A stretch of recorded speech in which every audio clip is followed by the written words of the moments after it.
মৃণয় তরীকে কোলে নিয়ে ফুল বিছানো ফ্লোর দিয়ে হেঁটে রুমের মধ্যে প্রবেশ করলো। তরী মিনয়ের গলা জড়িয়ে ধরে রেখেছে, যদি পড়ে যায় সেই ভয়ে। মিনয়ের গলা জড়িয়ে ধরে তরির লজ্জায় যেন মরি অবস্থা। লজ্জায় তরির নাক লাল হয়ে গিয়েছে, মুখ তুলে তাকাতে পারছে না।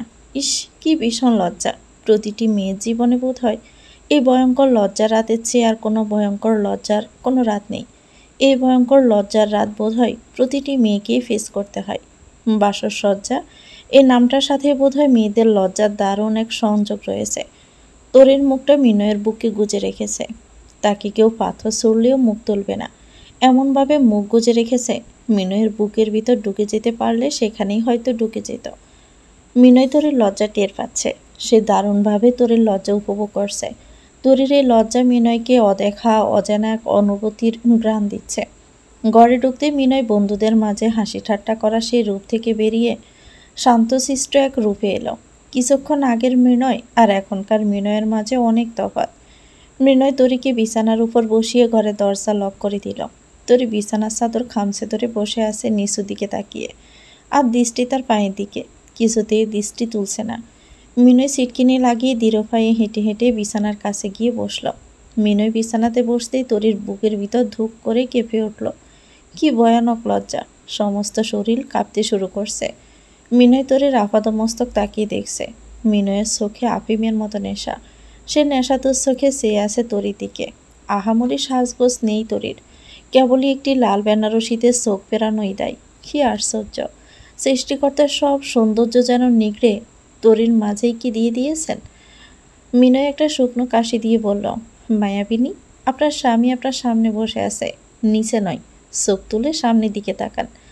তরি লজ্জার চোখ দুটো আরো গভীরভাবে নিচের দিকে নিক্ষেপ করল। দৃষ্টি একদম নিচে। বিছানার চাদর আরো জোরে খামছে ধরল তরি।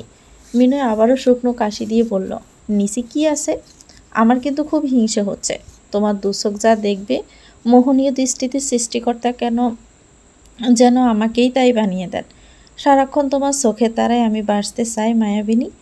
তরি এবার আরও লজ্জা পেল। মিনয় সে লজ্জাকে আরও খানিকটা বাড়িয়ে দিতে তরি দুই হাতের উপর নিজের দুই হাত রাখল। মিনয়ের হাতের স্পর্শ পেতেই তরি আটকে উঠল, কাঁপুনি দিয়ে উঠল সমস্ত শরীর। আত্মা কেঁপে উঠল ভয়াবহভাবে। তরি হাত সরিয়ে নিতে গেলেই মিনয় তরির হাত বিছানার সাথে চেপে ধরল। জিভ দিয়ে নিচের ঠোঁট ভিজিয়ে নিয়ে নিজেকেও খানিকটা লাজুক কণ্ঠে বলল, এত লজ্জা পাচ্ছ কেন মায়াবিনী? তাকাও না আমার দিকে, তাকিয়ে দেখো একবার আমার দিকে।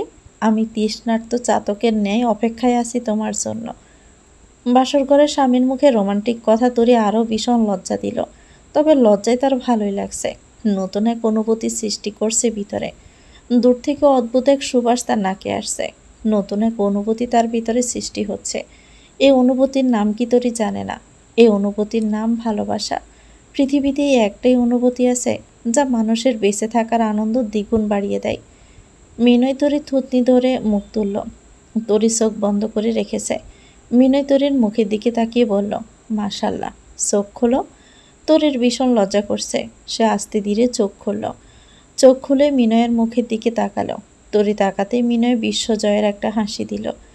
সেই হাসি দেখে তরির লজ্জায় আবারও চোখ নামালো। চারদিকে ফুল আর ফুল। বেলি ফুলের মিষ্টি সুবাসে মৌ মৌ করছে চারদিক। এত ফুলের মাঝে তরিকেই বেশি মিষ্টি লাগছে। হঠাৎই মিনয় খেয়াল করলো তরিকে ভয়াবহ সুন্দরী লাগছে।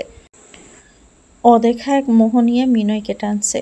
এত মোহনীয় কেন দেখাচ্ছে তাকে? অদ্ভুত এক শক্তি ভিতর থেকে মিনয়কে তরির দিকে টানছে। ঠিক যেমন হ্যামিলনের বাঁশিওয়ালার বাঁশির সুর। মিনয়ের পরনে সাদামাটা একটা মেরুন রঙের পাঞ্জাবি। যদিও এটা দীপ সাজেস্ট করেছে পরার জন্য, তরির লাল রঙের শাড়ির সাথে ম্যাচিং করার জন্য। তরির লজ্জায় লাল হয়ে বসে আছে। চারদিকে বেলি ফুলের সুবাস।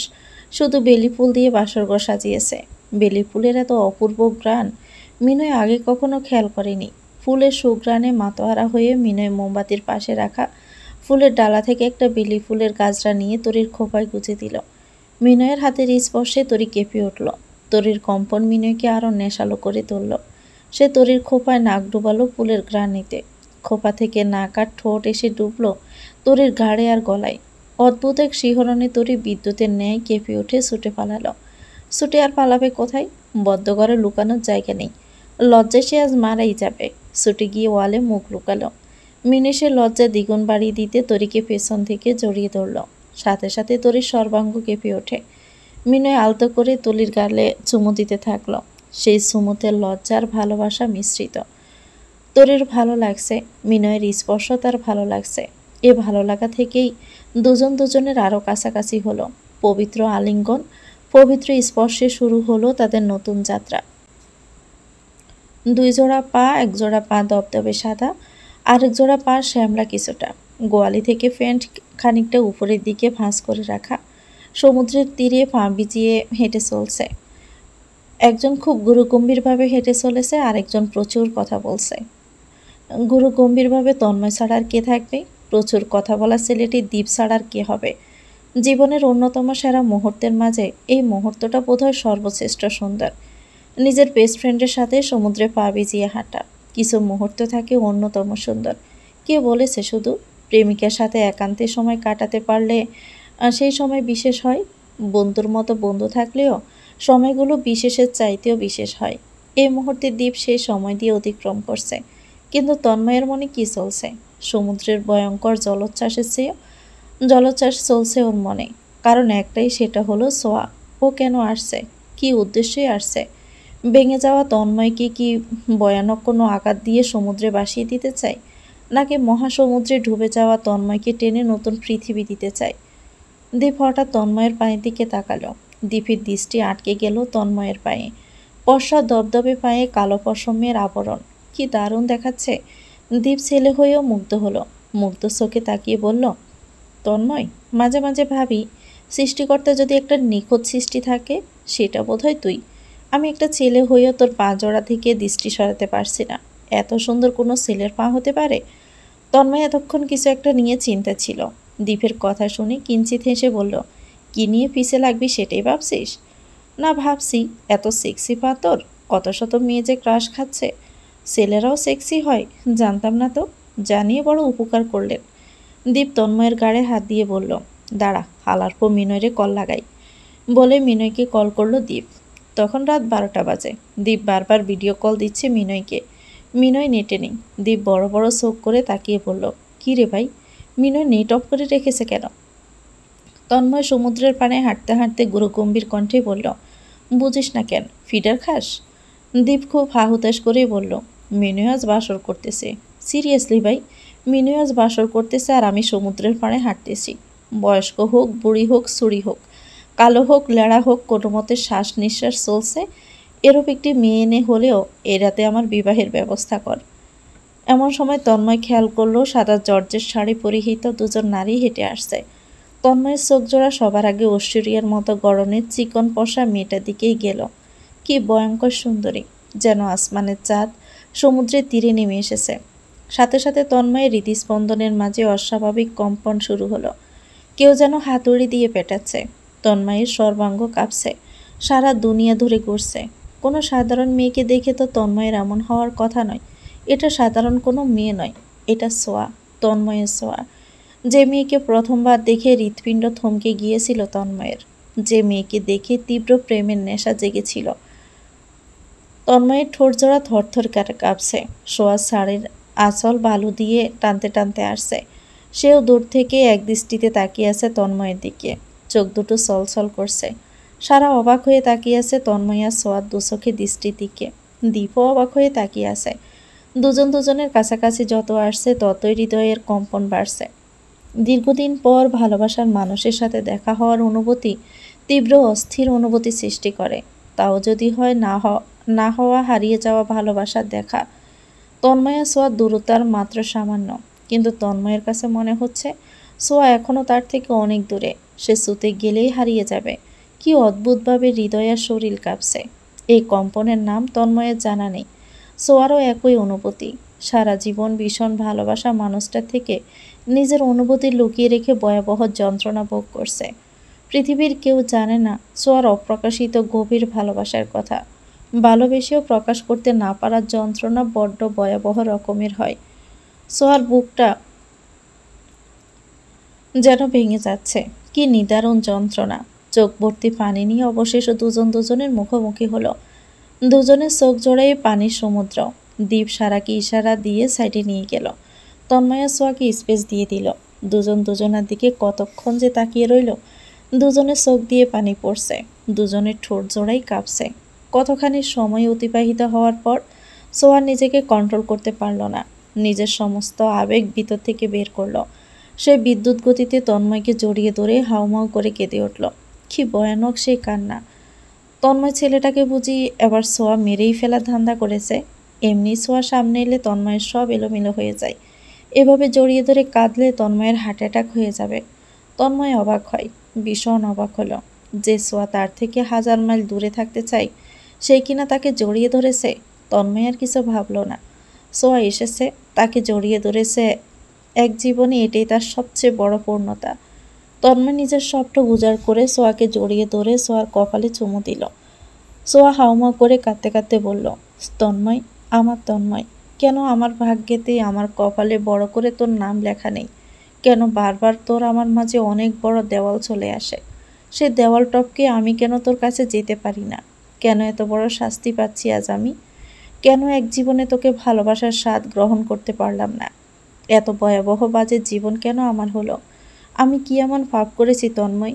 কেন একটা স্বাধীন জীবন আমি পেলাম না, যে জীবনে নিজের ইচ্ছে মতো উঠতে পারবো, যাকে ইচ্ছে তাকে ভালোবাসতে পারবো, পৃথিবীর কেউ বাধা দিতে পারবে না? সোয়ার কান্নায় দীপ আর সারা চোখও টলমল করছে। সোয়ার কান্নার করুণ আর্তনাদ। ওর যে ভিতর থেকে হৃদয় সৌসির হয়ে যাচ্ছে, যন্ত্রণায় কাতর হয়ে কাঁদছে, সেটা ওর হাউমাউ কান্না দেখে বোঝা যাচ্ছে। ব্যথিত হৃদয়ের হাহাকার দেখছে সারা দ্বীপ। কিন্তু আশ্চর্য, সোয়া কেন এত কাঁদছে? ও তো তন্ময়কে একটু ওর সমস্যার কথা বুঝিয়ে বললেই তন্ময় বুঝবে। বোকা মেয়েটা কি জানে না তন্ময় ওকে একটু ভুল বুঝিনি? তন্ময়ের বিশ্বাসের একটু নড়চড় হয়নি। তন্ময় জানে সোয়া 1000 বছর দূরে থাকলেও তার ভালোবাসা থেকে দূরে থাকতে পারবে না। সোয়া আবারও বেসামালভাবে কাঁদতে কাঁদতে বলল, আমার ভীষণ কষ্ট হচ্ছে তন্ময়। আমি বোধহয় কষ্ট পেতে পেতে মরেই যাব। আমার বুকের ভিতর দারুণ যন্ত্রণা তন্ময়, অসহনীয় যন্ত্রণায় পড়ছে। কত রাত ঘুমাতে পারিনি, খেতে পারিনি, পৃথিবীর আলো বাতাসে বের হইনি। একটা দম বন্ধ যন্ত্রণায় আমি মরে যাচ্ছি। এটা কিসের শাস্তি পাচ্ছি আমি? কেন পাচ্ছি তন্ময়? এই শাস্তির শেষ কোথায়? সোয়াকে বেসামালভাবে কাঁদতে দেখে তন্ময় নিজেকে সামলে নিয়ে ব্যথিত কণ্ঠে জিজ্ঞেস করল, কিসের শাস্তি? সোয়া কাঁদতে কাঁদতে যন্ত্রণাকাতর কণ্ঠে বলল, তোকে ভালোবাসার শাস্তি। তোকে ভালোবেসে প্রতিটি মুহূর্ত আমি ভয়ানক যন্ত্রণা পাচ্ছি। তাহলে আজ কেন এসছিস? আমাকে ভালোবাসা যদি শাস্তির হয় তাহলে দূরেই চলে যেতি। আমি আর পারিনি নিজেকে দূরে সরিয়ে রাখতে। তালাবদ্ধ আমাকে আমি মুক্ত করে দিয়েছি। তন্ময় 2 চোখ দিয়ে 2 ফোঁটা পানি ছেড়ে দিয়ে প্রশ্ন করল, আবার কখন হারিয়ে যাবি? সোয়া তন্ময়ের বুক থেকে মাথা তুলল। কাঁদতে কাঁদতে লাল হওয়া চোখ দুটো মেলে তন্ময়কে বলল, নিজের বাবাকে ছেড়ে চলে আসছি। প্লিজ আমাকে ফিরিয়ে দিস না তন্ময়।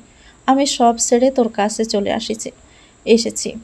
তন্ময় চোখ দুটো বড় বড় করে সোয়ার দিকে তাকিয়ে রইল। ভীষণ অবাক করা কণ্ঠে বলল, তুই এটা কি করেছিস সোয়া? ভেবে করেছিস? তন্ময়ের কণ্ঠস্বর শুনে মনে হলো সে সোয়ার এভাবে আসাতে খুশি নয়। সোয়া যন্ত্রণা ভরা চোখ দুটো নিয়ে তন্ময়ের দিকে তাকিয়ে আছে। তন্ময় কি তাহলে তাকে ফিরিয়ে দিবে? তন্ময়ের কথা শুনে সোয়া তন্ময়কে ছেড়ে দিল। বুকের ভিতরটা অজানা এক ভয়ে বাড়ি মেরে উঠল। আর তন্ময় তো এমন প্রশ্ন করতে পারে না। সোয়া ছেড়ে দেওয়া দেখে তন্ময় বুঝতে পারল সোয়া নির্ঘাত তাকে ভুল বুঝেছে। ভুল না বুঝলে এভাবে ছেড়ে দিত না। সোয়ার চোখ মুখ অস্বাভাবিক হয়ে গেছে। তন্ময় সোয়ার 2 বাহুতে হাত রাখলো। খুব মোলায়েম কণ্ঠে জিজ্ঞেস করলো, ধরার আগেই ছেড়ে দিলি কেন বেবি? তন্ময়ের মুখে তুমি সম্বোধনটা অদেখা এক মোহনীয় সুঘ্রাণের মতো লাগে সোয়ার কানে। নিমিষে অশান্ত হৃদয়টা শীতল হয়ে গেল। সোয়া কিছু বলার আগে তন্ময় বলল, আমি তো বহুবার তোমাকে বলেছি চলে আসো আমার কাছে। তুমি তো আসতে চাওনি, কারণ তোমার বাবা তোমাকে অনেক ভালোবাসে। তুমি সেই ভালোবাসা উপেক্ষা করে আমার কাছে এসেছ। মানে আমাকে তুমি তোমার বাবার ভালোবাসার সমপরিমাণ বা তার চেয়েও বেশি ভালোবেসে ফেলেছ। আমি জানতে চাইছি, তুমি তো তোমার বাবাকে প্রচণ্ড রকমের ভালোবাসো, তাকে ছাড়া থাকতে পারো না। তাকে ছেড়ে এসেছো ভেবে এসেছো তো? কষ্ট হবে না? সোয়া আবারও কাঁদল। কেঁদে বলল, তোকে ছাড়া যে কষ্ট পাচ্ছি তার চেয়ে অনেক কম কষ্ট হবে আমার। আমার পৃথিবীর কাউকে লাগবে না তন্ময়, শুধু তোকে লাগবে। আমাকে কি এখন ফিরিয়ে দিবি? তন্ময় বিশাল সমুদ্রের দিকে তাকিয়ে বলল, যাকে পেতে রোজ সৃষ্টিকর্তার কাছে প্রার্থনা করছি তাকে ফিরিয়ে দেই কি করে? দীপ পেছন থেকে বলে উঠল, হুম, আজ যেন জড়িয়ে ধরিস না। আমি ভীষণ লজ্জা পেয়েছি একটু আগে। এভাবে পাবলিক প্লেসে জড়িয়ে ধরে আমার মতো সিঙ্গেলকে বিবাহের উস্কানি দিচ্ছিস তোরা? সোয়া এবার লজ্জায় পেল। আসলেই তো সে দীপ আর সারার সামনে তন্ময়কে জড়িয়ে ধরার মতো লজ্জাজনক কাজ করে ফেলেছে। সোয়া চোখের পানি মুছল। সারা দীপের দিকে এগিয়ে গিয়ে বলল, আমাকে কেউ মিস করিসনি আমি জানি, সবাই আমাকে ভুল বুঝছিস। দীপ বলল, তোরে সমুদ্রে ডুবিয়ে মারবো এবার, সমস্যা কি তোর? আমাদের এতগুলো মানুষে অশান্তিতে রেখে কই ফেলাইছিলি, আবার মরতে ফিরে আসছিস কেন? এমনি তো চিন্তায় পাচ্ছি না, তাতে তোর শোকে কাতর শহরের নতুন দেবদাস তন্ময় আহমেদ, ওদিকে মিনয় বারে বারে মরতে যাচ্ছে। এই দুইটা প্রেমে স্যাকাখোরকে আমি একা সামলাতে গিয়ে যে প্যারা খাইছি, তাতে নিজের প্রেমের শখ মিটে গেছে আমার। খুব কষ্টে ফেসবুকে একটা প্রেমিকা জুটিয়েছিলাম, তোদের চক্করে ব্রেকআপ হবে। 2 দিন ধরে অনলাইনেও দেখছি না। তোরা দুইটা যতটুকু জ্বালাইছিস তার সে 1000 গুণ জ্বালাবো ব্রেকআপ হলে। রিভেন্স কেমনে নেই দেখিস। তন্ময় এগিয়ে এসে ব্রুকুসকে বলল, তুইও শেখা খাবি? সিরিয়াসলি? দীপ তন্ময়ের কথা শুনে অবাক করা কণ্ঠে বলল, হোয়াট ডু ইউ মিন ভাই? আমিও শেখা খাবো? এটা কোন ধরনের কথা? আমার মতো একজন রিয়েল লাভারকে এভাবে চরম অপমান করা হচ্ছে কেন? ইচ্ছে করতেছে সমুদ্রে ঝাঁপ দেয় একটা। সোয়া বলল, দে তাহলে, কার জন্য অপেক্ষা করছিস? আমি 10 গুনতেছি, তুই ঝাঁপ দে। দীপ বলল, এভাবে দেশের একজন নিরীহ সিটিজেনকে সুইসাইডের জন্য অনুপ্রাণিত করার জন্য তোদের নামে মামলা দিব আমি, কঠিন মামলা। অনেকদিন পর সোয়াকে পেয়ে ওরা ভীষণ খুশি আর আনন্দিত। ভিতর থেকে আনন্দ যেন উথাল পাতালভাবে ঢেউ খেলছে। কিন্তু সারাজ নিঃশব্দ। দেখে বোঝা যাচ্ছে সে অন্যমনস্ক হয়ে আছে। অন্যমনস্কভাবে ওদের কথায় সায় দিচ্ছে। অনিচ্ছাকৃতভাবে মৃদু হাসছে, যে হাসিতে প্রাণ নেই। ব্যাপারটা সবার আগে তন্ময় খেয়াল করেছে। অন্যদিন হলে সারা একাই মাতিয়ে রাখত, কারণ ফ্রেন্ড সার্কেলের মাঝে সারা সবচেয়ে বেশি কথা বলে। ওদের 6 জনের সর্দারনি সারা একা। সারার চোখের দৃষ্টি ওদের থেকে দূরে সাদা শার্ট পরিহিত একটা ছেলের দিকে। ছেলেটা ননস্টপ সিগারেট টানছে। এই ছেলেটা এখানে কেন? সারা ওদের মাঝখান থেকে উঠে গেল। কিছুটা দূরে গিয়ে বেশ অবাক হলো। সারার সন্দেহ হয়ে ঠিক হলো, এটা তো ওশান, সারার দেবর। ওশান কুয়াকাটা কখন এলো? বন্ধুদের সাথে নিশ্চয়ই ঘুরতে আসছে। কিন্তু আজব ব্যাপার, এত বড় সৈকতে ঘুরে ঘুরে ওশান তাদের কাছাকাছি কেন? তন্ময় বলল, চল তো সারার কি প্রবলেম দেখি। দীপ বলল, তোরা গল্প কর, আমি কি দেখছি। ওরে জিনে ধরল কি না? বলে দীপ এগিয়ে গেল। দীপ সারার কাছাকাছি গিয়ে বলল, এনি প্রবলেম সারা? সারা তন্ময়ের চোখে ওশানের দিকে থেকে বলল, না। এরই মাঝে ওশান ফোন কানে দিয়ে অন্যদিকে হেঁটে চলে গেছে। দীপ খেয়াল করলো সারা ওই ছেলেটার দিকে তাকিয়ে আছে। দীপ প্রশ্ন করলো, কে ছেলেটা? চিনিস তুই? সারা সাথে সাথে ফোন বের করে বলল, ওয়েট। ফোনে রোশান সিদ্দিকির নাম্বার ডায়াল করতে করতেই রোশান সিদ্দিকির ফোন এলো। সারা একটু সাইডে গিয়ে ফোন রিসিভ করে বলল, সারা উত্তেজিত গলায় বলল, জানেন আমি আপনাকে ফোন দিচ্ছিলাম, কেবলই ফোন হাতে নিয়েছিলাম আপনাকে ফোন দেওয়ার জন্য, এরই মাঝে আপনি ফোন দিয়েছেন। রোশান সিদ্দিকি বরাবরের ন্যায় গম্ভীর কণ্ঠে বলল, এত রাতে তুমি একা একা কার সাথে আসো বিসে? সারা খুব এক্সাইটেড কণ্ঠে বলল, আমি একা নই, সাথে দীপ, তন্ময়, সোয়াও আছে। এখন কে আসছে পাশে? দীপ আছে। রোশান সিদ্দিকি দাঁত কিড়মির করেই বললেন, হোয়াট টাইম ইজ ইট নাও সারা? এত রাতে তুমি দীপের সাথে কি করছো? তোমাকে আমি স্বাধীনতা দিয়েছি, তার মানে এই নয় তুমি আমার স্ত্রী হয়ে একা একা একটা ছেলের সাথে বিষ দিয়ে ঘুরে বেড়াবে। সারা পিষপিষিয়ে বলল, ও একটা ছেলে নয়, ও দীপ। দীপ তাহলে ছেলে নয়? ছেলে, বাট এমন কোনো ছেলে নয় যার দ্বারা আমার ক্ষতি হতে পারে। আরে দীপ কেন? আমি তো তোমার আপন ভাইয়ের সাথেও এত রাতে একা ছাড়বো না। তুমি বলেছিলে সোয়ার সাথে থাকবে, সেটা না করে তুমি দীপের সাথে ঘুরছো। সারা কেঁদে দিল, কান্না ভেজা কণ্ঠে বলল, তাই বলে আপনি আমাকে বকবেন, আবার সন্দেহও করবেন, তাও আমার ফ্রেন্ডসদের সাথে? রোশান সিদ্দিকি বেশ ধমকে স্বরে বললেন, একদম কেঁদে আমাকে ইমোশনাল ব্ল্যাকমেল করবে না সারা। তোমাকে নিয়ে আমি কতটা চিন্তিত সেটা তোমার ধারণাও নেই। আমার মনে হচ্ছে আমার জান ভেতর থেকে বাহিরে বের হয়ে গিয়েছে। যতক্ষণ না খাঁচায় বন্দি করতে পারছি শান্তি পাচ্ছি না, বলে রোশান সিদ্দিকি ফোন কেটে দিল। এমন সময় দিম ফোনে কথা বলতে বলতে সারার কাছে এলো।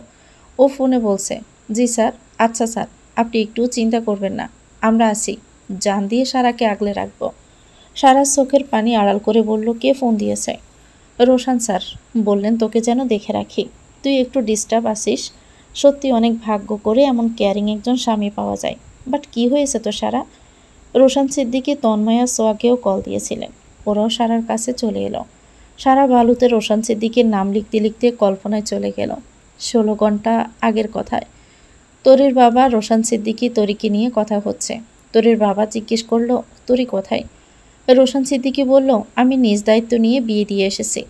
তরির বাবা বলল, আমাকে জানাবেন না কোথায় বিয়ে দিয়েছেন?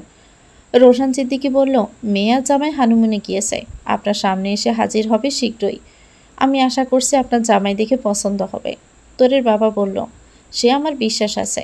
এরই মাঝে সারার ফোনে একটা কল আসে। দীর্ঘদিন পর সারার ফোনে সোয়ার নাম্বার থেকে ফোন আসছে। সারার বুকের মাঝে খুব জোরে বাড়ি মেরে উঠল। এতদিন এতকাল পরে সোয়া ফোন দিয়েছে। সারা জ্বরের গতিতে ফোন নিয়ে বেলকনিতে ছুটে গেল। ফোন রিসিভ করেই উত্তেজিত কণ্ঠে বলল, সোয়া, কোথায় হারিয়ে গিয়েছিস তুই? সোয়া দীর্ঘশ্বাস ছেড়ে বলল, জীবন আমাকে এক কঠিন পরীক্ষায় ফেলেছে সারা। গভীর সমুদ্রে হারিয়ে গিয়েছি আমি। নিঃশ্বাস নিতে পারছি না। তন্ময়ের অসুখ আমাকে ক্যান্সার ব্যাধির মতো যন্ত্রণা দিচ্ছে। সারা আবেগিক কণ্ঠে কেঁদে দিয়ে বলল, কথাই বলবো না তোর সাথে। মোটেও কথা বলতে চাই না। আই হেট ইউ সোয়া। I know you love me, কিন্তু তুই তো ভালোবাসিস না। তুই জানিস না তোকে ছাড়া কত কষ্ট হয় আমার, কত যন্ত্রণা হয় আমার। আমার সুখ দুঃখের একমাত্র সাথী তুই। কিভাবে আমাকে ভুলে গেলি? সোয়া ঘন ঘন দীর্ঘশ্বাস ছাড়ল। ব্যথিত কণ্ঠে বলল, একটা শেষ ইচ্ছে পূর্ণ করবি আমার? তোর কাছে আর কোনো দিন কিছু আমি চাইব না। প্লিজ সারা, আমি তোর পায়ে ধরি। না হলে আমি শেষ হয়ে যাব। আমি বাঁচব না। সারার বুকের মাঝে স্যাঁত করে উঠল। শেষ ইচ্ছে মানে? সোয়া মরে যাবে মানে? সারা দ্রুত অস্থির কণ্ঠে বলে উঠল, কি ইচ্ছে বল আমাকে। তোর বেঁচে থাকার জন্য, ভালো থাকার জন্য আমি সব করতে পারি। বল কি করতে হবে? সোয়া মিনিটখানিক দম নিল। আবারও দীর্ঘ নিঃশ্বাস ছেড়ে বলল, আমি তন্ময়কে দেখতে চাই। তন্ময়কে ছাড়া আমি বাঁচব না। আমি এখনই তন্ময়ের কাছে যেতে চাই। ওরা কুয়াকাটা গিয়েছে। এ রাতেই আমি যেতে চাই। প্লিজ তুই চল আমার সাথে। আমার হাতে বেশি টাইম নাই। আমার মানসিক কন্ডিশনও ভালো না। আমি একা যেতে পারবো না। প্লিজ চল না আমার সাথে। এখনই যাওয়া সারার পক্ষে সম্ভব হবে কিনা সারা জানে না। সোয়ারে সাওয়া সারাকে ভাবালো। সে চিন্তিত কণ্ঠে জানালো, এখনই? হ্যাঁ এখনই। প্লিজ সারা। সারা নিশ্চিত নয় যে সে যেতে পারবে কিনা, তাই নরম গলায় বলল, আচ্ছা আমি দেখছি। ফোন কাটা শেষ হলে সারা পেছন ফিরতে তাকিয়ে দেখল কলিজা কালারের কলার দেওয়া গেঞ্জি, কালো ট্রাউজার পরে ট্রাউজারের পকেটে হাত গুজে দাঁড়িয়ে আছে রোশান সিদ্দিকী। চোখে খয়েরি প্রেমের চশমা। সারা বেলকনির পর্দা সরিয়ে তার শ্যামসুন্দর পুরুষের দিকে তাকালো। চাহনিতে কেমন যেন অসহায়তা। রোশান সিদ্দিকীর বুকের মাঝে স্যাঁত করে উঠল। তার প্রিয়তম স্ত্রীর মলিন মুখখানা কেন? যে মুখের একটুখানি হাসি রোশান সিদ্দিকীর ভালোবাসার, ভালো থাকার মেডিসিন। সারার পরনে কালো প্লাজো, সাথে লং গেঞ্জি, গলা দুপাশে কালো জর্জেট ওড়না ঝোলানো। এমন ঘরোয়া পোশাকেও সারাকে কেমন রানীর মতো লাগছে। রোশান সিদ্দিকী এক হাতে বেলকনির দরজা লাগিয়ে দিলেন, অন্য হাতে সারার কোমর স্পর্শ করলেন। সেই স্পর্শের শিহরণে কেঁপে উঠল সারা। জিভ দিয়ে ঠোঁট জোড়া ভেজালো। রোশান সিদ্দিকীর এক হাত সারার কোমরে, আর এক হাতের আঙ্গুলগুলো সারার হাতের আঙ্গুলের ভাঁজে রেখে দরজার সাথে চেপে ধরল সে হাত। দৃষ্টি জোড়া সারার চোখের তারায়। কতক্ষণ তাকিয়ে থেকে একটা উষ্ণ নিঃশ্বাস ছেড়ে বললেন, যার মুখের হাসির জন্য সারা শহরে আন্দোলনের বন্যা বইয়ে দিতে পারি, মিছিলে মিছিলে স্লোগানে ভরিয়ে দিতে পারি, সেই মুখ এমন মলিন কেন? মলিনতা কি মানায় এই সাদ মুখে? এই মুখ যখন হাসে না, তখন মনে হয় সাদে যেন কলঙ্ক। রোশন সিদ্দিকীর কথা শুনে সারা আবেগী হয়ে পড়ল। কণ্ঠ ভিজে এলো। কি আশ্চর্য! এ মানুষটা কি পেয়েছে তার মাঝে? কেনই বা এত ভালোবাসে? কাউকে তাবিজ করলেও তো এতটা বসে থাকে না। সারা নিশ্চুপ হয়ে তাকিয়ে আছে রোশন সিদ্দিকীর দিকে। রোশন সিদ্দিকী সারার কোমর ধরে একটু টান দিল তার দিকে। এক টানে সারার মাথা গিয়ে রোশন সিদ্দিকীর বুকে পড়ল। রোশন সিদ্দিকী তখন সারার দুগালে আলতো চুমুতে ভরিয়ে দিয়ে বলল, শুনতে পাও হৃদয়ের স্পন্দন? সারা রোশন সিদ্দিকীর বুকে মাথা রাখল। সত্যি তার হৃদয়ের কম্পন শোনা যাচ্ছে। কিন্তু সারা অমনোযোগী। তার মন পড়ে আছে কিভাবে রোশন সিদ্দিকীর কানে কথাটা তুলবে। সে রোশন সিদ্দিকীর রোমান্সে সাড়া দিতে পারছে না, যতটুকু দিচ্ছে অন্যমনস্কভাবে। রোশন সিদ্দিকী দরজায় সারার আঙ্গুলের ভাঁজে আঙ্গুল রেখে আরেক হাত দিয়ে সারাকে জড়িয়ে ধরল নিজের সাথে। সারার কানে ঠোঁট মেশানো, শীষ দিয়ে যাওয়া পাখির মতো বলল, আমাকে ভালোবাসো? সারা অন্যমনস্কভাবে উত্তর দিল, বাসি। রোশান সিদ্দিকী কিঞ্চিত হাসল। সেই হাসিতে মাদকতা। হেসে জবাব দিল, তাহলে ভালোবাসি বলো। সারা সোয়ার চিন্তায় মগ্ন হয়ে বলল, বাসি। রোশান সিদ্দিকী সারার কানে আলতো চুমু দিয়ে বলল, কানে কানে বলো, ভালোবাসি তোমাকে। সারা রোশান সিদ্দিকীর কানে কানে বলল, ভালোবাসি আপনাকে। রোশান সিদ্দিকী জোরালো আবদার করল, আপনি নয়, তুমি শুনতে চাই। সারা লজ্জা পেল, লজ্জা মাখা কণ্ঠে বলল, ইস, এমন বয়স্ক লোককে তুমি বললে গুনাহ হবে না? রোশান সিদ্দিকী সারাকে পাজাকোলা করে তুলে নিয়ে দুষ্ট কণ্ঠে বলল, এমন বয়স্ক লোকের সাথে রাতে ঘুমোতে লজ্জা লাগে না, তাই না? আজ তোমার নিস্তার নেই। সারা রোশান সিদ্দিকীর বুকে মাথা গুজে আদুরে গলায় বলল, কেন, মারবেন বুঝি? রোশান সিদ্দিকী সারার গালে চুমু দিয়ে বলল, এভাবে মারব, সারা রাত মারব। আমাকে বয়স্ক বুড়ো বলার শাস্তি পাবে আজ তুমি। সারা লজ্জায় রোশান সিদ্দিকীর বুকে নাক ঘষতে ঘষতে বলল, ছাড়ুন না, আমার লজ্জা করছে। আমি তো কিছুই করছি না, তাহলে লজ্জা কেন? তাহলে কোলে নিয়েছেন কেন? বউ তো বাচ্চা, বাচ্চাদের তো কোলে নিতেই হয়, বলে সারাকে বিছানায় ফেলে দিল রোশান সিদ্দিকী। সারা লজ্জায় অন্যদিকে মুখ ফিরিয়ে নিল। রোশান সিদ্দিকী নিজেও সারার উপর ঝুঁকে পড়ল। সারা লজ্জারাঙা মুখের দিকে তাকিয়ে বলল, ইস ইস, কি সর্বনাশ! এভাবে লজ্জা পেলে শেষ হয়ে যাব তো ম্যাডাম, আকাঙ্ক্ষা আরও বেড়ে যাবে। সারা উঠতে যেতে রোশান সিদ্দিকী সারাকে জড়িয়ে ধরে বলল, কোথায় যাচ্ছেন ম্যাডাম? আমার খুব লজ্জা লাগছে, ছাড়ুন, পড়তে বসবো। It's romance time. সারা পড়ল মহা বিপদে। এখন কিভাবে সে বলবে সে এখন বাহিরে যেতে চায়? রোশান সিদ্দিকী আলতো করে নিজের ঠোঁট জোড়া সারার ঠোঁটে মিশিয়ে দিল। তখনই সারার ফোন বেজে উঠল। সারা ফোন হাতড়াতে লাগলে রোশান সিদ্দিকী সারার হাত ধরে বলল, এখন ফোন ধরা যাবে না। সারা মিহি কণ্ঠে বলল, কোনো ইমার্জেন্সি কল হতে পারে। রোশান সিদ্দিকী ভারী গলায় বলল, এই টাইমটুকুর সে ইমার্জেন্সি টাইম আর হতেই পারে না মিসেস সিদ্দিকী। সারার ভেতরটা অস্থিরতায় ফেটে যাচ্ছে। নিশ্চয় সোয়া ফোন দিচ্ছে, ক্রমাগত ফোন বেজে যাচ্ছে। সারা রোশান সিদ্দিকীকে জোরে ধাক্কা মেরে ফোন হাতে নিল। রোশান সিদ্দিকী বেশ খানিকটা অবাক হলো, সারা এভাবে ধাক্কা মারল কেন? সে কৌতূহলী হয়ে প্রশ্ন করল, কার ফোন?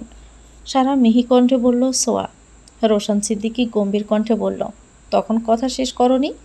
সারা আমতা আমতা করে বলল, না। রোশান সিদ্দিকী আবারও প্রশ্ন করল, কেন? আপনার সাথে আমার একটু কথা ছিল। রোশান সিদ্দিকী ব্রুজগুল কুচকে বলল, হোয়াট? আপনি তো জানেনই সোয়ার সাথে দীর্ঘদিন যোগাযোগ নেই।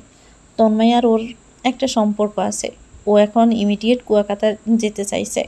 দীপ, তরি, তন্ময়ও ওখানে আছে। সোয়া যেতে চাইছে। রোশান সিদ্দিকী কপালে চামড়া টান টান করে বলল, তো এ নিয়ে তুমি কেন চিন্তিত? যেতে চাইছে যাক।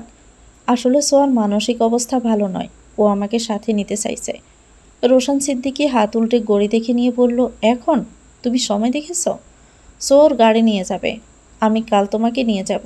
এভাবে এত রাতে তোমাকে আমি ছাড়ব না। সারা খুব অনুনয় করেই বলল, আপনার কাছে আমি জীবনে আর কিছু চাইব না, প্লিজ আমাকে আমার বন্ধুত্ব রক্ষা করতে দিন।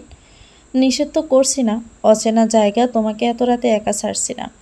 একা কোথায়? ওখানে দীপ, তন্ময়, মিনয়, তোরই সবাই আছে। রোশান সিদ্দিকী কপালে দু আঙুল চালিয়ে বললেন, দীপ, তন্ময়, মিনয় ওরাও ছেলে। আমি তোমার বেলায় কাউকে 100 ভাগও বিশ্বাস করতে পারবো না। আমার বউকে আমি এভাবে ছাড়তে পারবো না। জীবনে প্রথমবার রোশান সিদ্দিকী সারার বন্ধুদের অবিশ্বাস করছে। কিন্তু কেন? রোশান স্যার কি জানেন না সারার বন্ধুমহল হলো পৃথিবীর শ্রেষ্ঠ বন্ধুমহল? তাহলে কেন উনি এমন করছেন? সারা গাল ফুলিয়ে দাঁড়িয়ে আছে। রোশান সিদ্দিকী সারা দুগালে হাত রেখে বলল, আগামীকাল অফিস থেকে ছুটি নিয়ে আমি নিজে তোমাকে নিয়ে যাব। তোমাকে একা ছাড়তে আমি ভয় পাই সারা। আমার বেখেয়ালে তোমার এক বিন্দু পরিমাণ ক্ষতি হলে আমি যন্ত্রণার অনলে পুড়ে দগ্ধ হয়ে যাব। আমি কথা দিচ্ছি, আমি তোমাকে আগামীকাল নিয়ে যাব, তোমার বন্ধুদের সাথে দেখা করাবো। সারা খুব মন খারাপ নিয়ে বলল, তাই বলে আপনি আমার বন্ধুদের অবিশ্বাস করবেন? এই মুহূর্তে আমি কাউকে বিশ্বাস করতে পারছি না।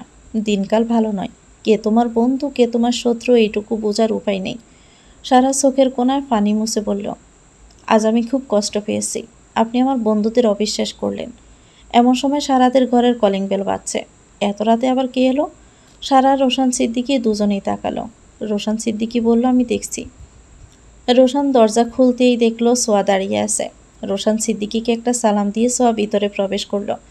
সাথে সোয়ার ড্রাইভারও আছে। সোয়াকে বেশ চিন্তিত আর নার্ভাস দেখে রোশান সিদ্দিকী প্রশ্ন করল, এনি প্রবলেম সারা? তোমাকে খুব নার্ভাস লাগছে। সোয়া মাথা নিচু করে কান্না মিশ্রিত কণ্ঠে বলল, প্লিজ স্যার, সারাকে আমার সাথে একটু যেতে দিন। আমি ওকে সেফলি নিয়ে যাব। ওর কোনো অসুবিধা হবে না। আমার পার্সোনাল ড্রাইভার আছে সাথে। রোশন সিদ্দিকী থমথমে মেজাজে বলল, এত রাতে তোমাদের দুজন মেয়েকে আমি একা ছাড়বো? তাও কুয়াকাটার মতো অত দূরের রাস্তায়। পথে কোনো দুর্ঘটনা ঘটলে তার দায়ভার কে নেবে? আমি তোমার মা বাবাকে বা কী বলবো? কাল সকালে হোক, তারপর যেও, সমস্যা নেই। আজ রাতে এখানে থাকো। সোয়াক আকতি মিনতি করে বলল, স্যার, আমাদের সাথে আরও 4 জন মেয়ে যাবে। আমরা মোট 6 জন মেয়ে। আপনি কোনো চিন্তা করবেন না স্যার। সারার মন খারাপ। তাও সে মন খারাপের মাঝে বলে উঠল, কোনো অসুবিধা হলে 999-এ কল দিব। রোশন সিদ্দিকী বেশ গম্ভীর মোডে সারার দিকে তাকালো। সারার আজ বেশ সন্দেহ হচ্ছে। কিছু না কিছু গরমিল তো আছেই, না হলে রোশন স্যার কেন এমন করছেন? উনি তো কোনোদিন আমাকে কোনো কাজে বাধা দেন না, আমার বন্ধুদেরও অবিশ্বাস করেন না। তাহলে আজ এমন কি হলো? কোনো সমীকরণই আজ মিলছে না। এরই মাঝে রোশন সিদ্দিকী সোয়াকে বলল, যারা যারা যাচ্ছে প্রত্যেকের ঠিকানা আমাকে দাও সারা। তোমার ড্রাইভার সহ প্রত্যেকের ভোটার আইডি কার্ডের ছবি আমার হোয়াটসঅ্যাপে পাঠাও। সোয়া বলল, ঠিক আছে স্যার। রোশন সিদ্দিকী জানে সারা একবার যখন ডিসিশন নিয়েছে সে যাবেই। বাধা দিলেও সে শুনবে না, বরং ঝামেলা আরও 4 গুণ বেশি বাড়বে। সারাকে সে কিছুতেই বোঝাতে পারবে না। তাই সারা সমস্ত সেফটির ব্যবস্থা করে সোয়াকে পারমিশন দিল। কিন্তু সারার সাথে সে একটু কথাও বলছে না। ব্যাগ গোছানোর সময় সবসময় রোশন সিদ্দিকী তার ব্যাগ গুছিয়ে দেয়, কিন্তু আজ রোশন সিদ্দিকী স্থির হয়ে দাঁড়িয়ে আছে। সারা ভীত চোখে তাকিয়ে বারবার প্রশ্ন করছে, দেখুন না কোনটা নিব, ব্যাগে কিভাবে কাপড় গুছাবো, পারছি না তো। রোশন সিদ্দিকী একটার উত্তর দিল না। সারা দলা ফাঁকিয়ে ফাঁকিয়ে ব্যাগে কাপড় ভরল। যাওয়ার সময় রোশন সিদ্দিকীকে পেছন থেকে জড়িয়ে ধরে বলল, আমার শ্যামসুন্দর পুরুষ, আপনার অভিমান আমার ভয়াবহ ক্যান্সারের কারণ হবে, যা ভালোবাসা ছাড়া নিরাময় হবে না। ড্রয়িং রুম থেকে সোয়া ডাকছে, সারা হলো? সারা রোশন সিদ্দিকীকে ছেড়ে দিয়ে বলল, রওনা হচ্ছি, তবু ফিরে তাকাবেন না? রোশন সিদ্দিকী তাও কোনো কথা জবাব দিল না, শুধু মানিব্যাগ থেকে গোছা ধরে টাকা বের করে দিল। কত টাকা দিল তা গোনা নেই। সারা টাকা নিল। যাওয়ার সময় রোশন সিদ্দিকীর গালে একটা চুমু দিয়ে বলল, সরি সরি শ্যামসুন্দর পুরুষ। এতক্ষণে রোশন সিদ্দিকী একটাই কথা বলল, সারাক্ষণ হোয়াটসঅ্যাপে লাইভ লোকেশন শেয়ার করে রাখবে কাইন্ডলি। পাওয়ার ব্যাংক দুটোই নিয়ে যান। সারা অবাক চোখে রোশন সিদ্দিকীর রাগের চেহারার দিকে তাকিয়ে আছে। রোশন সিদ্দিকীর রাগ সে আগে পরে দেখেনি। গম্ভীর দেখেছে কিন্তু রাগের তীব্রতা দেখেনি। আজই দেখল। একদিকে স্বামীর ভালোবাসা, আরেকদিকে বন্ধুত্ব, কোনোটাই বাদ দিতে পারছে না সারা। ফিরে এসে রোশন সিদ্দিকীর পায়ে ধরবে প্রয়োজনে, এসব ভেবে চিনতে সোয়ার সাথে বের হয়ে গেল। তারপর 16 ঘন্টা কেটেছে। সোয়ার সাথে দীর্ঘদিনের জমানো গল্প করছে। তন্ময় আর সোয়ার দেখা হয়েছে, ওদের প্রেমেরও মহামিলন ঘটেছে। এখন সমুদ্র তীরে পা মেলে বসে আছে সোয়া আর তন্ময়। সোয়া বসে আছে, ওর পায়ের উপর মাথা রেখে শুয়ে আছে তন্ময়। সামনে সমুদ্র, আকাশে চন্দ্র। দুজন দুজনের মুখের দিকে তাকিয়ে যেন সুখ দুঃখের গল্প করছে। এই মুহূর্তে পৃথিবীর শ্রেষ্ঠ দুজন সুখী মানুষ মন বিনিময় করছে। সমুদ্রের জলের শাঁসার শব্দ যেন সেতারার মতো শোনাচ্ছে ওদের কানে। তন্ময় আচমকাই সোয়ার হাতটা নিজের মাথায় রেখে বলল, ওয়াদা কর, আমাকে আর ছেড়ে যাবি না। সোয়ার হাতটা সরিয়ে বলল, ওয়াদা করতে নেই তন্ময়, যদি আল্লাহ আমাকে দুনিয়া থেকে নিয়ে যান। তন্ময় সোয়ার ঠোঁটে হাত চেপে ধরে বলল, এসব অলক্ষণে কথা বলতে নেই। কপালের লিখন যায় না খণ্ডন, হতেই পারে।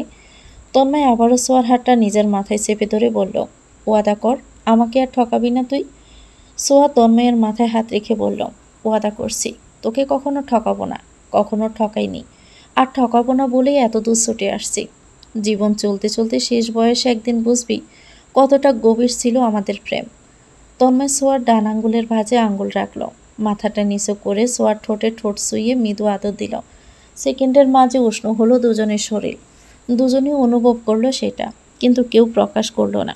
কিন্তু দুজনেই বুঝতে পারছে দুজনের মাঝে কিছু এলোমেলো হচ্ছে। এরই মাঝে ওশান ওদের সাইড দিয়ে বারবার ঘুরছে। তন্ময় ব্যাপারটা খেয়াল করে বেশ অস্বস্তি ফিল করছে।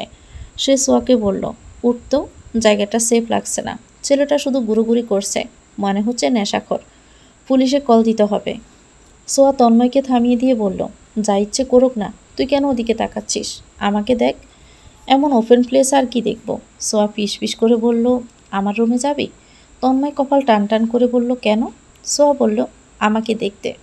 তন্ময় নেশালো কণ্ঠে বলল, বড় অনর্থ ঘটে যাবে। এই ভদ্র ছেলেটা নিজেকে সামলাতে পারবে না। সোয়া তন্ময়ের কলার টেনে নিজের খানিকটা কাছে টেনে নিয়ে বলল, সেই অনর্থ ঘটুক, আমি চাই। এই ভদ্র ছেলের অভদ্র রূপ দেখার বড্ড ইচ্ছে আমার। দেখি কতটা অভদ্র হতে পারে। তন্ময় সোয়ার হাত ধরে সোয়ার রুমের দিকে রওনা হলো। সামনের সমুদ্র, আকাশের চন্দ্র, তারা কি প্রেমের সুবাস ছড়ানোর সাক্ষী হবে নাকি একটা অনর্থের সাক্ষী হবে? হোটেলের ম্যানেজার সোয়াকে হোটেলে প্রবেশ করতে দেখিয়ে বলল, দুলাভাইয়ের সাথে দেখা হয়েছে তাহলে? সোয়া হেসে উত্তর দিল, হ্যাঁ হয়েছে। হোটেলের ম্যানেজার তন্ময়ের দিকে তাকিয়ে বলল, দুলাভাই সত্যিই মাশাআল্লাহ আপু। সোয়া তন্ময়ের মুখের দিকে তাকিয়ে বলল, দেখতে হবে না কার জামাই? তন্ময় কিছু একটা বলতে যাবে তখনই সোয়া তন্ময়ের হাতে জোরে সিমটি কেটে বোঝালো চুপ থাকতে হবে। তন্ময় চুপ হলো বটে, তবে বেশ অবাক হয়ে সোয়ার দিকে তাকিয়ে রইল। সে বুঝতে পারছে না সোয়া কী করতে চাইছে, সোয়ার উদ্দেশ্যই বা কী। সে ভেবেছিল সোয়া মজা করে হোটেলে যেতে বলছে, কিন্তু সত্যি হোটেলে কেন এলো? সোয়া রুমে তালা খুলল। তন্ময় বাহিরে দাঁড়িয়ে রইল। তন্ময়কে বাহিরে দাঁড়িয়ে থাকতে দেখে সোয়া ব্রু কুঁচকে তন্ময়ের দিকে তাকিয়ে জিজ্ঞেস করল, কি সমস্যা, আসবি না? তন্ময় কপালের সামনে টান টান করে বলল, পাগল তুই? আমি পাগলামি করছিলাম। সত্যি সত্যি রুমে যাব ভাবলি কিভাবে? সোয়া দুইটা গালি দিয়ে বলল, রুমে আসা মানে কি ওইসব করা? ব্রেনে কি এসবই ঘুরে তোদের? রুমে মানুষ এসব কারণেই যায়। সোয়া তন্ময়ের হাত ধরে রুমে টেনে নিয়ে দরজা লাগিয়ে দিল। তন্ময় বিস্মিত হয়ে সোয়ার দিকে তাকিয়ে থেকে বলল, এই মেয়ে কি আমাকে খুন করতে চায় নাকি? সোয়া হাসতে হাসতে বলল, খুন হতে আপত্তি আছে? তন্ময় মাথা নিচু করে বলল, গর্দান নিন এবার। তার আগে আপনার উদ্দেশ্যটা বলুন, কেন আমাকে এখানে টেনে এনেছেন?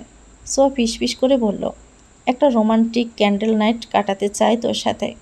বলে সোয়া রুমের লাইট অফ করে দিয়ে কাছের জারে রাখা সুন্দর একটা মোমবাতি জ্বালিয়ে দিল। মোমবাতির হলদেটে আলোয় সোয়ার হলুদ মুখখানা আরও হলুদ দেখাচ্ছে। মোমবাতির মৃদু আলো ছড়িয়ে পড়ল পুরো রুমে। সোয়া একে একে রুমের চার কোনায় রাখা 4টা জারের মোমবাতি জ্বালিয়ে দিল। জারের পানিতে বাড়ছে গোলাপের পাপড়ি, তার উপর আবার কালারফুল মোমবাতি, চোখ জোড়ানো সুন্দর। সোয়া টিভিতে একটা হিন্দি গান ছাড়ল। সেই টিভির দিকে বিষণ্ণ মুখে তাকিয়ে রয়েছে। তন্ময় একটা মোমবাতি তুলল। মোমবাতিটা নিয়ে সোয়ার দিকে ক্রমশ এগোতে থাকলো। ধীরে ধীরে সে সোয়ার একদম কাছাকাছি চলে গেল। মোমবাতিটা সোয়ার নাক বরাবর দৌড়তে সোয়ার চোখ বন্ধ করল। বন্ধ চোখের দিকে তন্ময় মোহগ্রস্ত চোখে তাকিয়ে রইল। কিছুক্ষণ পর তন্ময় দেখল তার ফুলের চোখ বেয়ে পানি চড়ছে। সোয়ার চোখ দিয়ে পানি গড়িয়ে পড়ছে। সোয়ার পানি দেখে তন্ময়ের হৃদয় বেদনায় হাহাকারে আত্মচিৎকার দিয়ে উঠল। সে সোয়ার দেওয়া সমস্ত যন্ত্রণা সহ্য করতে পারে, কিন্তু সোয়ার চোখের পানি সহ্য করতে পারে না। হাতের মোমবাতিটা তন্ময় ফেলে দিল। দু হাতে ছোঁয়ালো সোয়ার গালে। সোয়ার গালের পানি মুছে দিয়ে বলল, আমি তোমাকে কোনোভাবে হার্ট করে ফেলছি? বলো আমাকে। আমি নিজেই নিজেকে শাস্তি দিব। আমি সব সহ্য করতে পারবো। তোমাকে দেওয়ার যন্ত্রণা সমস্ত আমি সহ্য করে নিতে পারবো, কিন্তু তোমার চোখের পানি আমি সহ্য করতে পারবো না। সোয়া চোখ খুলল। কান্না মিশ্রিত চোখে সে তন্ময়ের দিকে তাকালো। বিদ্যুৎ বেগে যেন সে তন্ময়কে জড়িয়ে ধরল। হাউমাউ করে কাঁদতে কাঁদতে বলল, শুধু তোমাকে জড়িয়ে ধরে কাঁদতে চাই আমি। দীর্ঘদিনকার তীব্র যন্ত্রণা, কান্না আমার বুকে জমে আছে তন্ময়। আমি হালকা হতে চাই। বুকটা বড্ড ভারী হয়ে আছে। তন্ময় সোয়ার মাথায় হাত বুলাতে বুলাতে বলল, তুমি কাঁদলে তো আমার কষ্ট হয় সোয়া। আমাকে অনেক শাস্তি দিয়েছ, কেঁদে আর শাস্তির তীব্রতা বাড়িও না প্লিজ। সোয়া তন্ময়কে শক্তভাবে জড়িয়ে ধরে কাঁদতে কাঁদতে বলল, একটা জিনিস চাই, দিবে আমায়? তন্ময় বলল, সেই দেখো, আমি মা হতে চাই তন্ময়, তোমার সন্তানের মা হতে চাই। তন্ময়ের মাথায় যেন আকাশটা ভেঙে পড়ল। সোয়া এসব কি বলছে? ও এবার এতটা সিরিয়াস কিভাবে হয়ে গেল? তন্ময় আনন্দে মৃদু হেসে বলল, তাহলে তো কাজই লাগবে, সাক্ষী লাগবে। সোয়া বলল, আকাশের চাঁদ আছে, সামনে মহাসমুদ্র আছে, এর চেয়ে বড় সাক্ষী আর কি হতে পারে? তুমি আমাকে কবুল বলে দিলেই হয়ে যাবে। তন্ময়ের চোখে পানি এলো। এটা আনন্দ অশ্রু। থাকে না মানুষের জীবনে কিছু কাঙ্ক্ষিত পাওয়া, যা পেলে আনন্দে মানুষ কেঁদে ফেলে। তন্ময় আজ সেই কাঙ্ক্ষিত জিনিসটি পেয়ে আনন্দে কাঁদছে। পরের দিন সকাল 8টা বাজে। মিনয় আর তরির রুমের সামনে ওরা। সারা খুব চেতে আছে আজ। দীপ বলল, মিসেস রোশান সিদ্দিকি চেতে আছেন কে আপা? সারা খুব মেজাজের সাথেই বলল, নিজের প্রাণেশ্বর একমাত্র স্বামীকে ফেলে তোদের সাথে আসছি। আর তোরা কি করছিস? একজন বেলা 8টা বাজে, বাসা শেষ হয়নি। আরেক জোড়া কপতি সারা রাত রোমান্স করে ফিরে এসেছে। আর তুই সারা রাত মোবাইলে। এদিকে আমি হতবাকা হোটেলে পড়ে পড়ে ঘুমিয়েছি। আমি যদি আমার স্বামীকে এসব না বলি, আমার নাম রোশান সিদ্দিকের একমাত্র বউ নয়। ফেল খাবি তোরা। আমার বর তোদের সবাইকে ফেল করাবে। ফেল করিয়ে রিভেঞ্জ নিব। আমি বলে দিব তোদের ফেল করাতে। তন্ময় মাথা নিচু করে বলল, ভুল হয়েছে ম্যাডাম, ক্ষমা করুন। সারা বুকে হাত বেঁধে গম্ভীর মুডে তন্ময়কে বলল, ক্ষমা করতে পারি। আমার বর রোশান স্যারকে এক সমুদ্র পাড়ে এনে দিবি। আমি কাপল ছবি তুলতে চাই। দৌড়ে গিয়ে জামাইকে জড়িয়ে ধরবো এমন একটা ভিডিও বানাতে চাই। রোশান স্যার রেগে আছে আমার উপরে। সারা রাত পায়ে ধরেছি, রাগ কমে না তার। এখন তোর দায়িত্ব, তুই আমাকে আমার বরকে এনে দিবি। আর এমনভাবে আমার ব্যাপারে বলবি, আমার বরের রাগ যেন পানি হয়ে যায়। সে যেন আমার রাগ ভাঙাতে হাজার হাজার মেসেজ করে। তুই বলবি সারা এসে এসে ধরেই খাচ্ছে না, ঘুমাচ্ছে না, একদিনে আকাশের দিকে তাকিয়ে থাকে। খুব কাঁদছে, মাঝে মাঝে বমিও হচ্ছে। আমার মুখ শুকিয়ে গিয়েছে, এসবও বলবি। বলবি যে সারা কথা না বলে থাকতে পারে না, সে আজ একটা কথাও বলেনি। তন্ময় সোয়াদ দ্বীপ ফিক করে হেসে ফেলল। দ্বীপ বলল, আমার কি করা লাগবে? মিনুয়ের দরজায় লাথি মেরে ভাঙা লাগবে আগে। দীপ মিনুয়ের কথায় জোরে ধাক্কা মেরে বলল, শালা দরজা খোল, মান সম্মান আর কিছু রাখলি না। এত বেলা করে কেউ ঘুম থেকে উঠে? মিনু কিছুক্ষণ পরে দরজা অল্প একটু উকি মেরে বলল, এই শালারা, তোদের বলছি না আগামী 1 মাস আমি ঘরের দরজা খুলবো না। আমাকে কেউ ডিস্টার্ব করছিস কেন? বলতে বলতে মিনয় সোয়ার দিকে তাকিয়ে বলল, এই কে রে? এই শালি তুই এইখানে কে? বেঈমান প্রতারক। সোয়া হাসতে হাসতে বলল, ফুলসজ্জা কেমন হলো তোর? হি হি হি করে দাঁত বের করে দিয়ে 7 খুন মাপ, তাই না? তোর গলায় কি হয়েছে? কিসের দাগ? সোয়া দ্রুত ওড়না দিয়ে গলা ডেকে বলল, রক্তের ফ্লাটিলেট গাঢ় হওয়াতে এমন দাগ হয়ে যাচ্ছে প্রায় জায়গায়। ডাক্তার দেখাস না খবরদার। মেলাদিন জিলেপি খাইনি। এরই মাঝে তরি রেডি হয়ে মিনয়ের পাশে এসে দাঁড়ালো। কেবলই শাওয়ার নিয়েছে, বেশ স্নিগ্ধ দেখাচ্ছে তরিকে। সোয়া তরির সাথে কুশল বিনিময় করে বলল, আজ থেকে আমরা 3 বান্ধবী, তাই না তরি? তরি বলল, হ্যাঁ। দীপ বিড়বিড় করে বলল, শালা আমি বাদে সবাই রোমান্স করছে। এরই মাঝে ওরা হোটেলের একটা রেস্টুরেন্টে গিয়ে বসলো। খাবার অর্ডার দিবে। ওদের 6 জনকে পৃথিবীর শ্রেষ্ঠ সুখী মানুষ বলে মনে হচ্ছে। হঠাৎই সোয়ার ফোন বেজে উঠল। পোষার নাম লেখা একটা নাম্বার থেকে ফোন আসছে। ফোন আসতে সোয়া ফোন নিয়ে উঠে চলে গেল। সোয়া রেস্টুরেন্ট থেকে খানিকটা দূরে একটা ছেলের সাথে দাঁড়িয়ে কথা বলছে। হাত নাড়িয়ে নাড়িয়ে কি যেন বোঝাচ্ছে ছেলেটাকে। সারা উকি মেরে দেখলো সোয়া তার দেবর রোশানের সাথে কথা বলছে। কি আশ্চর্যজনক ব্যাপার! সোয়া ওশানের সাথে কেন কথা বলছে? সোয়া কি ওশানকে চিনে? সারা চোখ দুটো কপালে উঠল। দুনিয়াতে এত মানুষ থাকতে ওশান কেন? ওশানের সাথে সোয়া কি কথা বলছে? এত লম্পট ধরনের ছেলের সাথে সোয়ার কিসের কথা? কিছুক্ষণ পরে তন্ময় উঠে এলো। সারার পাশে দাঁড়িয়ে খেয়াল করলো সোয়া একটি ছেলের সাথে কথা বলছে। ছেলেটিকে দেখে তন্ময় অবাক হলো। ব্রুজগোল সুচালো করে ছেলেটির দিকে তাকিয়ে রইল। এই ছেলেটি তো গতকাল তাদের আশেপাশে ঘুরছিল। ছেলেটিকে দেখে বেশ সন্দেহজনক লাগে। মনে হয় নেশাখোর বা গাঁজাখোর। কিন্তু সে তাদের ফলো করছে কেন গতকাল থেকে? অনেকবার তন্ময় খেয়াল করেছে ছেলেটি সবসময় তাদের আশেপাশেই ছিল। সোয়া কি ছেলেটিকে কোনোভাবে চিনে নাকি? ছেলেটি কেন ওদের ফলো করছে? সোয়ার বাবা কি কোনোভাবে ছেলেটিকে পাঠিয়েছে? যদি তাই হবে তাহলে ফোন করে এলে সোয়া কেন উঠে গেল? ও ছেলেটির সাথেই বা কেন কথা বলছে? মনে হচ্ছে যেন ছেলেটিকে সোয়া আগে থেকেই চিনে। কাহিনী কি? ছেলেটিকে কি সোয়ার বাবা কোনো ক্ষতি করার জন্য লাগিয়ে দিয়েছে? তন্ময়ের মাথা কাজ করছে না। নানান রকম দুশ্চিন্তা ঘিরে ধরেছে তার মস্তিষ্কে। তবে এবার যাই কিছু হয়ে যাক না কেন, সে সোয়াকে হারাতে দিবে না, নিজের কাছে ধরে রাখবে। সারা তন্ময়ের পাশে দাঁড়িয়ে আছে, কিন্তু পৃথিবীর কোনো হুঁশ জ্ঞান তার নেই। সারা চোখ জোড়ায় দুনিয়ার কৌতূহল। তার শরীরের মাঝে অদ্ভুত এক কম্পন হচ্ছে। বুকের মাঝে হাতুড়ি পেটানোর ন্যায় ফিটাচ্ছে। তন্ময় খেয়াল করলো অবাক করা চোখে সারা ওই ছেলেটির দিকে তাকিয়ে আছে। গভীর ধ্যানে সে মগ্ন, চোখের পলক পড়ছে না। তন্ময় সারার দিকে তাকিয়ে একটা তড়ি বাজিয়ে বলল, কোথায় হারিয়ে গিয়েছিস? কার কথা ভাবছিস? তন্ময়ের কথায় সারা ধ্যান ভাঙল। তন্ময়ের দিকে তাকিয়ে বলল, যার সাথে সোয়া কথা বলছে তাকে চিনিস? তন্ময় বলল, গতকাল ছেলেটা আমাদের খুব ফলো করছিল, আমাদের আশেপাশে ঘুরছিল, কিন্তু কেন সেটা জানি না। সারা বেশ চিন্তিত কণ্ঠে বলল, তাহলে সোয়া কথা বলছে কেন? তন্ময় বলল, সেটাই তো বুঝতে পারছি না। সারা বলল, তুই তুই কি কিছু জানিস ছেলেটা সম্পর্কে? সে কি কোনোভাবে সোয়ার পরিচিত? তন্ময় বলল, না তো। যখন ছেলেটা আমাদের আশেপাশে ঘুরছিল তখন সোয়া ছেলেটিকে ইগনোর করছিল, কিন্তু ছেলেটা খুব সন্দেহজনক ছিল। কি যেন একটা গরমিল লাগছে। সারা বলল, খুব চিন্তা হচ্ছে, ছেলেটিকে দেখে ফালতু লাগছে। সোয়া কেন কথা বলছে? সারা চেহারায় দুশ্চিন্তার ছাপ স্পষ্ট ফুটে উঠেছে। বেশ বিচলিত দেখাচ্ছে তাকে, গভীর দুশ্চিন্তাগ্রস্ত। সোয়া ছেলেটির সঙ্গে কথা বলছে তা নিয়ে যতটুকু চিন্তা তন্ময়ের করার কথা তার চেয়ে হাজার গুণ চিন্তা সারা করছে। সারাকে ভীষণ অস্থির দেখাচ্ছে, ভীষণ উদ্বিগ্ন হয়ে আছে, চেহারায় অস্থিরতা। এই চিন্তার কারণ বুঝতে পারছে না তন্ময়। সে সন্দিহান চোখে তাকিয়ে আছে সারার দিকে। সারা কেন এত চিন্তিত? চিন্তা করলে সে করবে, সারা কেন এত চিন্তা করছে? তন্ময় সারার বিচলিত চেহারা দেখে বলল, এনি প্রবলেম সারা? ছেলেটাকে চিনিস? এত দুশ্চিন্তা কেন তুই? সারা অনিচ্ছাকৃত একটা হাসি দিয়ে বলল, না চিনি না, সোয়াকে ডাক দে। এরই মাঝে সোয়া পিছন ফিরে তাকালো। তন্ময় দিকে দেখে বেশ ঘাবড়ে গেল সোয়া। ছেলেটিও ওখান থেকে চলে গেল। সোয়া আসতে সারা প্রশ্ন করল, সারা, এটা কে? তুই চিনিস? সোয়া বলল, চিনি না, কাল থেকে পিছু পিছু গুড়গুড় করছে, বারবার বিরক্ত করছিল, তাই ডেকে নিয়ে জিজ্ঞেস করলাম সমস্যা কী, আমাদের পিছন কেন ঘুরছে? ছেলেটি বলল, আমাকে নাকি ওর চেনা চেনা লাগছে তাই পিছু পিছু ঘুরছে। জিজ্ঞেস করলো আমার বাড়ি বরিশাল কিনা। বললাম না, বাড়ি যশোর। ছেলেটি বলল, পরিচিত লাগছিল আপনাকে তাই ঘুরছিলাম।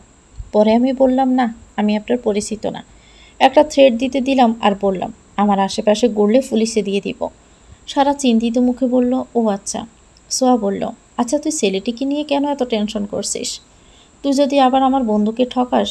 আমার তন্ময়কে নিয়ে চিন্তা, তোকে নিয়ে না। সোয়া বলল, আমি তোদের সাথে অকারণে থাকি, আমাকে কেউই ভালোবাসিস না, সব ভালোবাসা তন্ময়ের জন্য। তোকে তন্ময় যতটা ভালোবাসে সবাই মিলেও ভালোবাসতে পারবো না। তন্ময় বলল, এজন্য আমি সবসময় সারাকে সাপোর্ট করি, আমার হয়ে কথা বলার জন্য সারাই আছে। ওরা সবাই এবার রেস্টুরেন্টে বসলো। সবাই শুটকি ভর্তা, সামুদ্রিক মাছ অর্ডার করলো। এরই মাঝে সারা ওর পায়ের উপর ভারী কিছু অনুভব করলো। কারো পা সারার পায়ের উপর। সারা টেবিলের নিচে উঁকি মেরে দেখলো কারো পা সারার পায়ের উপর। সারা সাথে সাথে টেবিলের নিচে মাথা ঢুকালো, দেখলো মিনয়ের পা। পা ধরে খুব জোরে সিমটি কেটে বলল, চোর ধরেছে। মিনয় বলল, ওরে বাপরে, আমার পায়ে মনে হয় সাপে কামড় দিয়েছে। দীপ, তন্ময়, সোয়া সবাই উঁকি মারল। দীপ বলল, সারা, তুই ওর পায়ে খামচি মেরেছিস কেন? সদ্য বিবাহিত ছেলেরা ল্যাংড়া হয়ে যাবে, তখন ওর বউকে কে দেখবে? Sir sir. সারা বলল, ও তরিকে ভেবে ওর হাতির মতো পা আমার পায়ের ওপর তুলে দিছে। কত বড় অসভ্য বেয়াদব দেখছিস? এত বড় বেয়াদব দুনিয়ায় পাওয়া যাবে না। বউয়ের ঠ্যাংয়ের উপর ঠ্যাং দিতে পারিসনি, এখন রেস্টুরেন্টে এসে অসভ্যতা করছিস। মিনয় বলল, এসব রোমাঞ্চের তুই কি বুঝবি? তোর বিয়ে হয়েছে তো একটা বুড়ো মানুষের সাথে, তুই এসব বুঝবি না। সারা বলল, খবরদার, বুড়ো বলবি না। আমি বুড়ো কোথায় বলছি? তুই তো সারা জীবন বলে আসিস বুড়ো। আরে আমি বলি বলি তাই বলে কি তোরাও বলবি? আমি ছেড়ে দিব না মোটেও। হাসি ঠাট্টা করতে করতে ওদের খাওয়া শেষ হলো। খাওয়া শেষ হলে সমুদ্রের পানিতে গেল গোসলের উদ্দেশ্যে। পানিতে ভিজবে, ছবি তুলবে, আনন্দে হই হুল্লোড় করবে। আড্ডা দিতে দিতে ওরা সমুদ্রে চলে গেল। কিছুক্ষণ সমুদ্রের দৌড়ঝাঁপের পর তন্ময় আর সোয়া হারিয়ে গেল কোথায় যেন। দীপ বলল, কাহিনী কি ভাই? তন্ময়ের বুকে সমুদ্রের চেয়েও প্রেম উথাল পাথাল করছে। হুটহাট করে হারিয়ে যাচ্ছে সোয়াকে নিয়ে। সারা বলল, আগামীকাল সকালে চলে যাবে। এত টাইম পাবে কই আর ঘুরোঘুরির? একটু ঘুরছে ঘুরুক না। যশোর গিয়ে তো বিয়ে শাদি করে সংসার শুরু করবে, আর ঘুরোঘুরি হবে না। মিনয় বলল, আমার বাপ আর সোয়ার বাপ হেব্বি বিলেন ভাই। এই সোয়ার বাপ যে কি ক্যাসার লাগাবে সেই নিয়েই তো চিন্তায় আছি। দীপ বলল, ক্যাসার লাগালে কি হবে? তোর মতো আমরা বুক ফেতে দাঁড়াবো।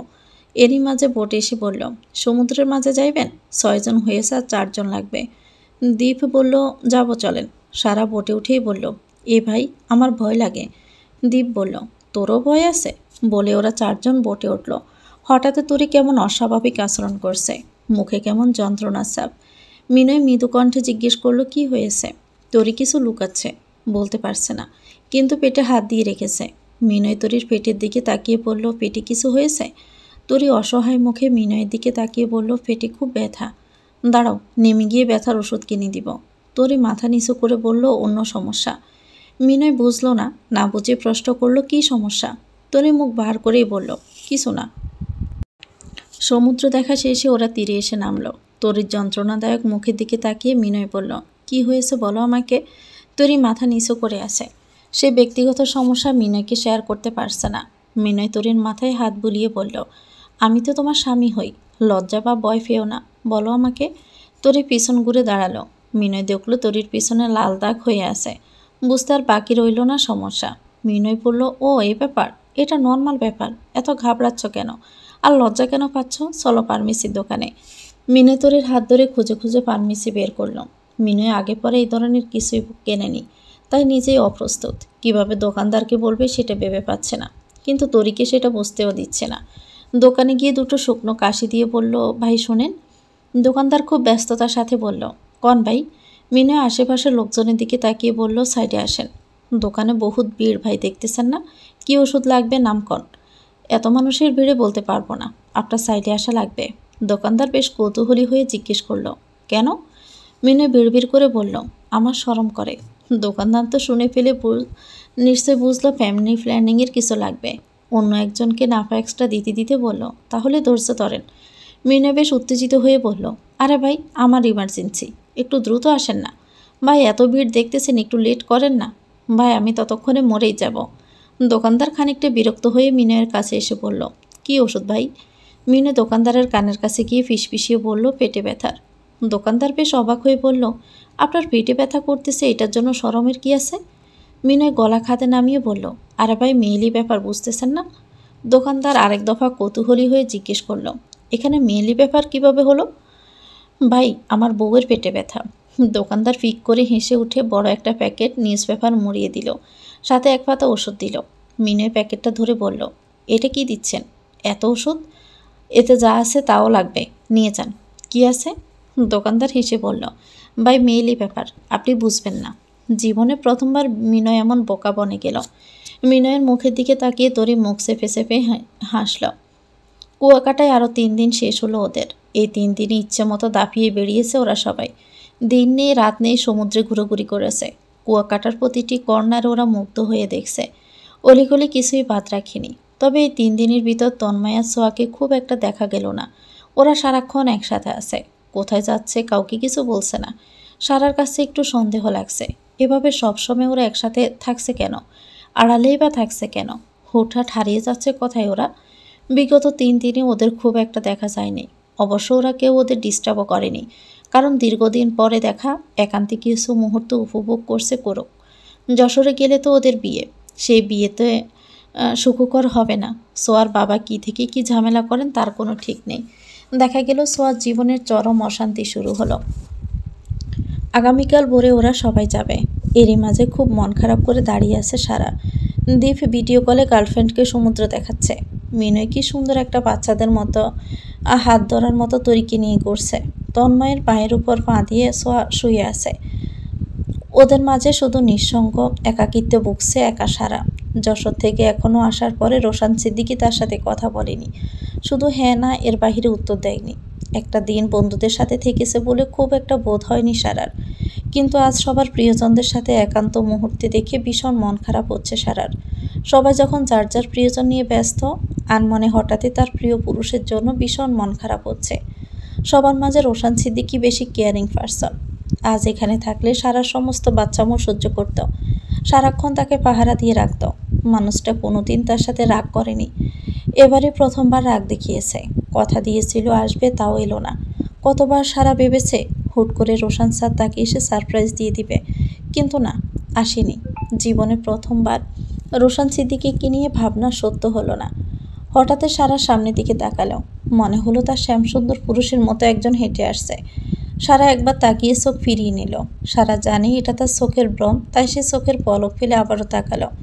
কিন্তু না, এটা কোনো ভ্রম নয়, রোশান সিদ্দিকী হেঁটে আসছে। তার দেখায় ভুল নেই।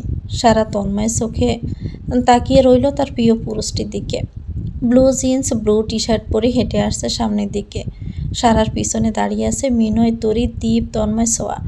সারা পিছনে তাকালো, দেখলো ওর বন্ধুরা সবাই সারাকে ওরম অবাক হতে দেখে হাসছে। হাসতে হাসতে বলল, সারপ্রাইজ ছাড়া কি আর জীবন চলে? কেমন লাগলো সারপ্রাইজটা? সারা বলল, তোরা জানতি, তাহলে আমাকে কেন বললি না? বললে কি আর সারপ্রাইজ থাকে? রোশান সিদ্দিকী সারার কাছাকাছি আসতে একে একে ওরা সবাই পেছন থেকে টাটা জানিয়ে বিদায় নিল। রোশান সিদ্দিকী সারার সামনে এসে প্যান্টের 2 পকেটে হাত গুজে দাঁড়ালো। ঠোঁটের কোণে সুখের হাসি। সারার চোখ জোড়ায় পানি ছলছল করছে। ছলছল চোখে বলল, আপনি সত্যি এসেছেন? রোশান সিদ্দিকী সারার গালে হাত দিয়ে বলল, না আসিনি।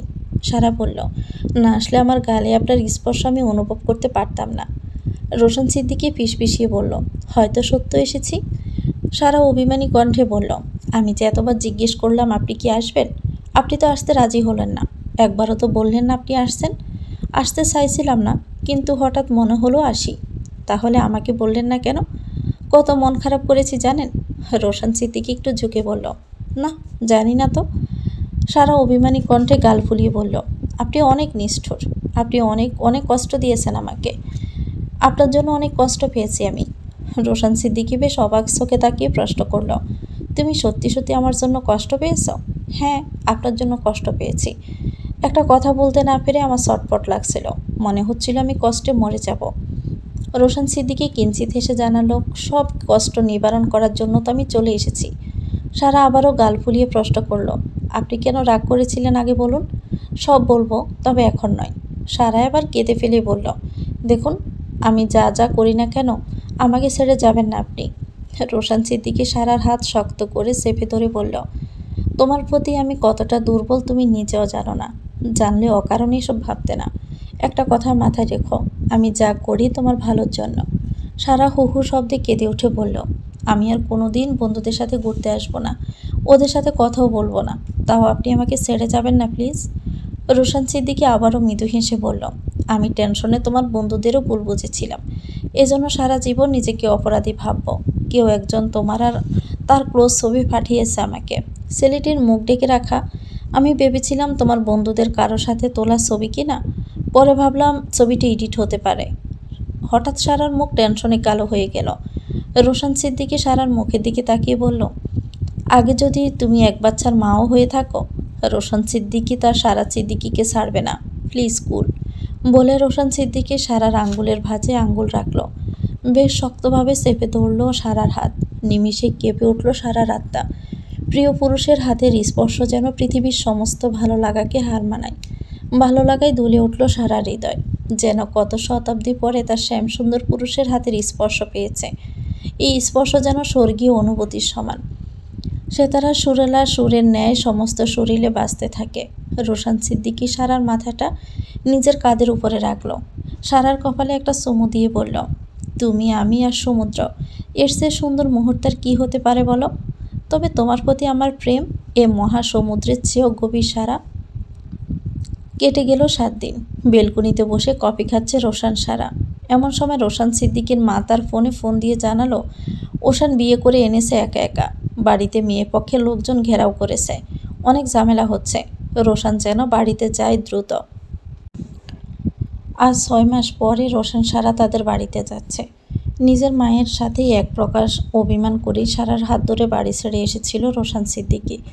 বাড়ি ছেড়ে আসার পর তার মা অসংখ্যবার তাকে ফোন দিয়েছিল বাড়িতে ফিরে আসার জন্য, অথচ সারাকে ফোন করে খারাপ খারাপ কথা শুনিয়েছে। সারার মা বাবাকে পর্যন্ত ফোন করে আজে বাজে কথা শুনিয়ে ছেড়েছে। মাঝে মাঝে সারা ভীষণ কষ্ট পেয়েছে, কিন্তু রোশান সিদ্দিকী সেই কষ্ট ভুলিয়ে আবারও সারাকে হাসিয়েছে। ছোট্ট একটা ব্যাগে সারা কয়েকটা 3 পিস ঢুকালো। রোশান সিদ্দিকী ব্যাগ দেখে ব্রুকুসকে জিজ্ঞেস করলো, ব্যাগ কেন? সারা হাসি খুশি মুখে বলল, কতদিন পরে যাচ্ছি, থাকবো না। রোশান সিদ্দিকী গম্ভীর কণ্ঠে বলল, নো, যাবো আর ব্যাক করবো ব্যাস। আম্মু ফোন দিয়ে রিকোয়েস্ট করছে, না হলে যেতাম না। দেখা গেল কুলাঙ্গারটার জন্য বাবা বা দাদু সমস্যায় পড়ল, সেজন্যই তো শুধু যাচ্ছি, না হলে আমি যেতাম না। সারা মুখ কাসুমাসু করে বলল, প্লিজ নেই না 2টা 3 পিস। দেখা গেল ওখানের কি পরিস্থিতি হলো থেকে আসা লাগলো, তখন কি করব? রোশান সিদ্দিকী মুখ গম্ভীর করে বলল, যা ইচ্ছে করো, আমি নিচে বাইক বের করছি, আসো দ্রুত। রোশান সিদ্দিকী নিচে নামার সময় তরির বাবা কয়েকবার ডাকলেন, কিন্তু রোশান সিদ্দিকী ফিরেও তাকালো না। তরির বাবা আজ একটু ক্ষেপে গেলেন। রাগান্বিত কণ্ঠে বললেন, আপনাকে ভদ্রলোক ভেবেছিলাম, বিশ্বাস করে আমার মেয়েকে ছেড়েছিলাম। 1 সপ্তাহ হয়ে গেল আমার মেয়ের আর কোনো সন্তান নেই। আজকের মাঝে আমার মেয়েকে হাজির করবেন। পিছন থেকে সারা বলল, বড়িটা নিয়ে দরজা আটকে দাঁড়িয়ে না থেকে সরে দাঁড়ান। তরির বাবা অদ্ভুত চোখে পিছন ফিরে তাকালো। এ কেমন উদ্ভট আচরণ! এমন আচরণ তো সে কখনোই পায়নি। সারার এমন আচরণে তরির বাবার মুখের অবস্থা আলুর মতো। সে কপাল কুঁচকে সারার দিকে তাকিয়ে থেকে বলল, এটা কেমন ধরনের আচরণ? সারা বলল, ইয়ার কি করেছি? আপনি দেখতে একদম আমার নানার মতো। মাঝে মাঝে ভুলে যাই আপনি আমার নানা হন। তোরের বাবা বিরক্ত মুখে সারাকে বলল, আপনারা তো চলে যাচ্ছেন দেখি, আমার মেয়ে কোথায়? সেটা না বলে কোথায় যাচ্ছেন? সারা মুখ বাঁকিয়ে বলল, এমনভাবে মেয়ে মেয়ে করছেন যেন মেয়েকে কত ভালোবাসেন। কাল আপনার মেয়ে আর জামাই আসবে, জামাইয়ের জন্য চেইন বা আংটি কিছু বানিয়েছেন? এমন সময় দিশে এসে বলল, সেটা আমরা বুঝবো, তোরই কোথায় সেটা আগে বলো। সারা সিঁড়ি দিয়ে নামার সময় বলল, তোমার এক্স বয়ফ্রেন্ডের সাথে বেগে যায়নি তোরই? এত টেনশনের কিছু নেই। সারার হাতে ব্যাগ দেখে দিশা বলল, তুমি একা যাচ্ছ নাকি উনিও? সারার হাত থেকে ব্যাগ ফেলে দিল সিঁড়িতে। দিশার দিকে আঙ্গুল উঁচিয়ে বলল, উনি মানে কি? হ্যাঁ, এই অভদ্র মহিলা, উনি মানে কি? তোমার উনি এই বুড়িওয়ালা নানা, নট রোশান সিদ্দিকী।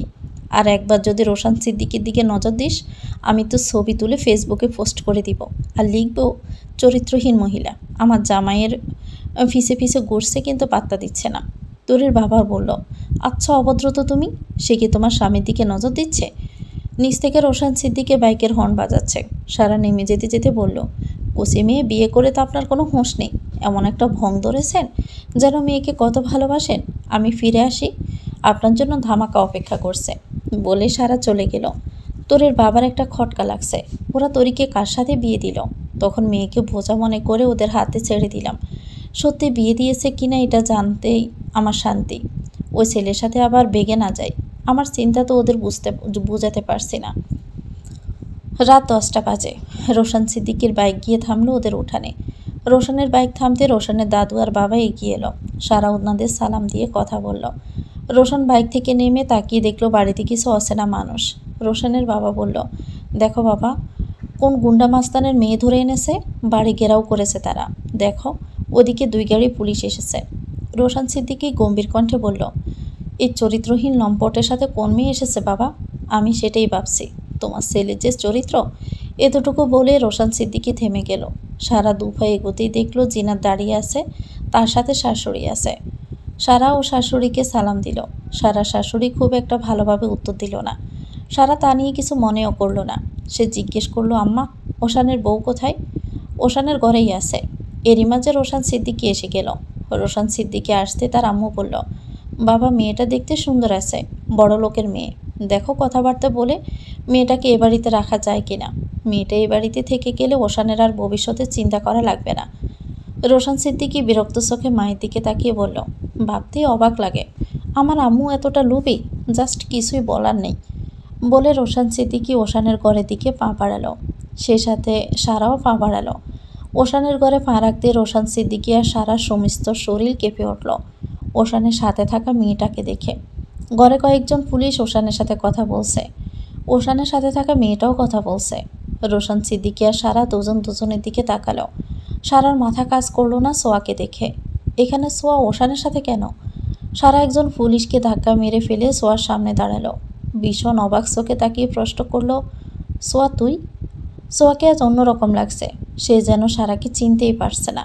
সারার দিকে তাকালোও না। সে আবারও পুলিশের সাথে কথা বলা শুরু করলো। খুব শক্ত গলায় পুলিশকে বলল, আমি অ্যাডাল্ট, আমি আমার ডিসিশন নিয়েছি। এখানে আমার বাবা কেন, পৃথিবীর কেউ হস্তক্ষেপ করতে পারে না। আমার বাবাকে জানিয়ে দিন, আমি এবং আমার স্বামীকে ডিস্টার্ব করলে আমি তার নামে মামলা দিতে বাধ্য হব। আশা করছি আমার বাবার পাঠানো গুন্ডাদের অ্যারেস্ট করে এখান থেকে নিয়ে যাবেন আপনারা। আপনাদের এবারে অতি বাড়াবাড়ি আমার অসহ্য লাগছে। পুলিশ অফিসার বলল, দেখুন, আপনি এখন থেকে না গেলে আমরা ওশানের মা বাবাকে গ্রেপ্তার করতে বাধ্য হব। ওনাদের নামেও মামলা হয়েছে। রোশান সিদ্দিকী পুলিশ অফিসারকে সালাম দিয়ে বললেন, একটু বাহিরে আসুন প্লিজ। পুলিশ অফিসার বাহিরে গেল। রোশান সিদ্দিকী কী বলল তা কেউ জানে না। ঘণ্টাখানেক কথা বলার পর পুলিশ অফিসার এসে বলল, সোয়া, আপনি কী ভেবে ডিসিশন নিয়েছেন? আপনি কাকে বিয়ে করেছেন জানেন? সে একজন লম্পট। এখনও সময় আছে, প্লিজ ফিরে চলুন। সারা বলে উঠল, বিয়ে মানে? কিসের বিয়ে? আমি জানি সোয়া, ইচ্ছে করে ওশানের সাথে আসেনি। ও আমার বন্ধুর বউ। ওর রিলেশন তন্ময়ের সাথে, এটা আমরা সবাই জানি। বিশ্বাস না হলে আমার স্বামীর কাছে শুনে দেখুন। এই ওশান কিছু একটা করেছে, নিশ্চয়ই ও কোনোভাবে ব্ল্যাকমেল করেছে সোয়াকে। আমি তো সোয়াকে চিনি, ওর রুচি এত নিচে নামবে না। তাছাড়া কেন, কিসের জন্য ওশানের সাথে আসবে? ওশান একটা লম্পট। পুলিশ অফিসার বলল, আপনি এতটা উত্তেজিত হলে তো হবে না। আপনার বান্ধবীর কাছে শুনে দেখুন সে কি বলে। আমি ওর কাছে কি শুনবো? আপনি এই ওশানকে ধরে নিয়ে রিমান্ডে দেন, সব সত্যি বের হয়ে আসবে। এই ওশানই সব করেছে। পুলিশ অফিসার সোয়াকে বলল, এখন কি নিজের বান্ধবীর নামেও মামলা দিবেন মিস সোয়া? নিজের বাবার নামে তো দিতে চাইলেন। আপনার বান্ধবীর তো প্রচুর কনফিডেন্স আপনাকে নিয়ে, সেই কনফিডেন্স থেকে নোবেল ছুড়ে দিন আপনার মুখটা খুলে। সারা পুলিশ অফিসারের প্রতি বিরক্ত হয়ে বলল, বুঝলাম না আপনারা কেন ওকে প্রেশার দিচ্ছেন? ও কি এসবে জড়িত নাকি? বললাম না এই ওশান ওকে নিয়ে কিছু করেন। ওশান বিরক্ত হয়ে সারাকে বলল, ভাবি ভদ্রভাবে কথা বলো, আমাকে নিয়ে অনেক কিছু বলে যাচ্ছ, আমি সহ্য করছি কিন্তু। সারা সোয়াকে বলল, এই সোয়া তুই কিছু বল, তুই সত্যিটা বলে দে, রোশান স্যার তোকে সেভ করবে, প্লিজ বল কিছু, তুই শুধু একবার মুখ খোল, এই ওশান লম্পটকে পুলিশ কি করে দেখিস। সোয়া চোয়াল শক্ত করেই বলল, তুই এবার থামবি সারা, সব সময় বাল পাকনামি করিস তুই, বাসালের মতো অতিরিক্ত কথা বলা অভ্যাস তোর। তুই কি আমার গার্ডিয়ান যে এত কথা বলছিস? তোকে আমি ডেকেছি এখানে মাসিগিরি করতে, আমার গার্ডিয়ান সাজতে? তোরও যে বয়স আমারও সেই বয়স, তোকে একবারও বলেছি মাতব্বরি করতে? সব সময় ভাবিস তুই যা বলিস তোর পাকনামি সবই ঠিক। শুন সারা, এটা আমার লাইফ, আমার ডিসিশন, আমার ভালো মন্দ তোর সে আমি ভালো বুঝবো, একটু নাক গলাবি না আমার ব্যাপারে, বিরক্তিকর যত্ত সব। তো ভিউয়ার্স, গল্পটির নাম হচ্ছে একটি নির্জন প্রহর চাই। এটা সিজন 2 এর 9ম পর্ব। পরবর্তী অংশে শেষ করে দেওয়া হবে। পরবর্তী অংশ পেতে চ্যানেলটিকে সাবস্ক্রাইব করে আমাদের সাথে থাকবেন। ভিডিও ভালো লাগলে একটি লাইক দিয়ে দিবেন, কমেন্ট করে জানাবেন কেমন লেগেছে। আল্লাহ হাফেজ, আসসালামু আলাইকুম।